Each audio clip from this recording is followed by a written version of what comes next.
Bismillahirrahmanirrahim. Assalamualaikum warahmatullahi wabarakatuh. Masih bersama karduk.com.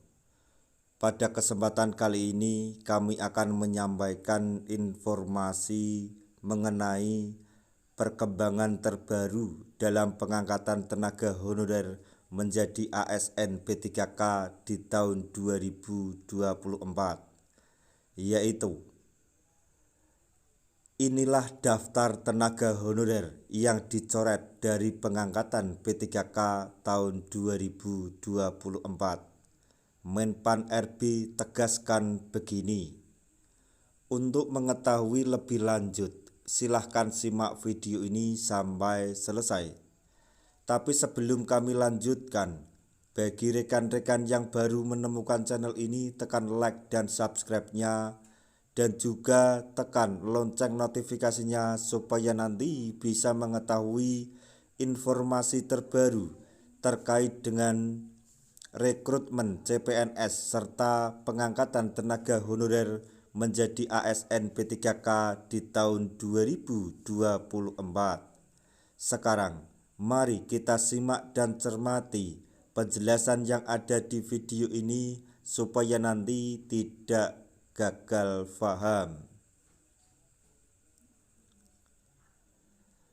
Pemerintah Indonesia di tahun 2024 ini bersiap melakukan penataan ulang terhadap tenaga honorer sesuai dengan pasal Undang-Undang ASN. Maksudnya pasal 6 dalam Undang-Undang ASN nomor 20 tahun 2023.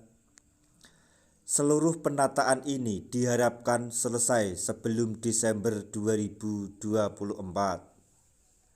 Namun, kebijakan ini membawa konsekuensi bagi beberapa kategori tenaga honorer yang tidak memiliki harapan untuk diangkat menjadi pegawai pemerintah dengan perjanjian kerja atau P3K. Menteri Pendayagunaan Aparatur Negara dan Reformasi Birokrasi Menpan RB menegaskan bahwa seluruh tenaga honorer yang ingin diangkat menjadi P3K harus melalui seleksi calon aparatur sipil negara atau CASN tahun 2024. Ada beberapa ketentuan yang harus dipenuhi oleh tenaga honorer untuk mengikuti seleksi ini. Yang pertama, data mereka harus terverifikasi dan tervalidasi oleh Badan Kepegawaian Negara atau BKN. Hingga saat ini, sebanyak 1.788.851 tenaga honorer telah terverifikasi dan tervalidasi oleh BKN. Sayangnya, tidak semua tenaga honorer berpeluang diangkat menjadi P3K.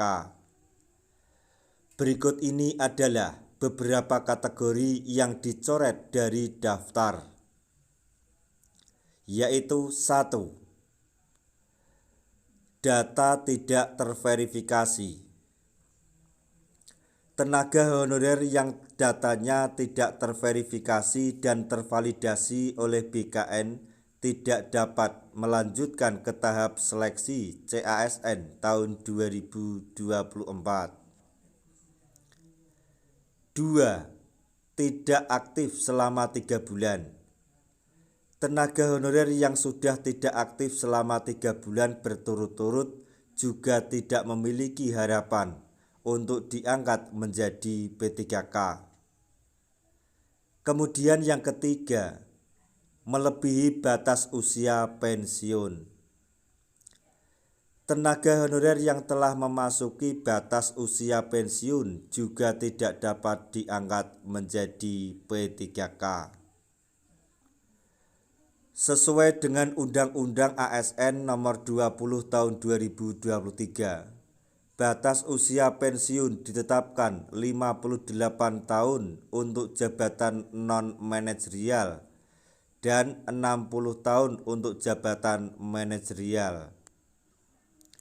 Kemudian yang keempat yaitu catatan pelanggaran disiplin. Tenaga honorer yang memiliki catatan pelanggaran disiplin juga tidak bisa diangkat menjadi P3K. Pelanggaran disiplin menunjukkan ketidakpatuhan terhadap aturan dan norma yang berlaku. Menpan RB juga memastikan bahwa jalur tes yang dilakukan oleh tenaga honorer pada pengangkatan P3K hanya sebatas formalitas saja. Sebanyak 1,7 juta honorer akan mendapatkan NIP P3K. Kalaupun tes itu hanya formalitas, ujar Menpan RB dikutip dari laman dpr.go.id pada hari Jumat tanggal 2 Agustus 2024. Anggota Komisi 2 DPR RI yaitu Zunimat Girsang mengusulkan agar tenaga honorer yang telah mengabdi selama 5 tahun berturut-turut tanpa putus diangkat menjadi P3K tanpa harus mengikuti seleksi CASN tahun 2024. Usulan ini mempertimbangkan masa pengabdian dan dedikasi tenaga honorer dalam menjalankan tugas mereka selama bertahun-tahun. Nah, itu tadi informasi yang dapat kami sampaikan. Informasi mengenai perkembangan terbaru dalam pengangkatan tenaga honorer menjadi ASN P3K di tahun 2024, yaitu mengenai daftar tenaga honorer yang dicoret dari pengangkatan P3K 2024 dan Menpan RB memberi ketegasan mengenai hal tersebut. Semoga informasi ini dapat bermanfaat bagi rekan-rekan tenaga honorer semuanya. Di akhir video kami mengucapkan banyak terima kasih. Wassalamualaikum warahmatullahi wabarakatuh.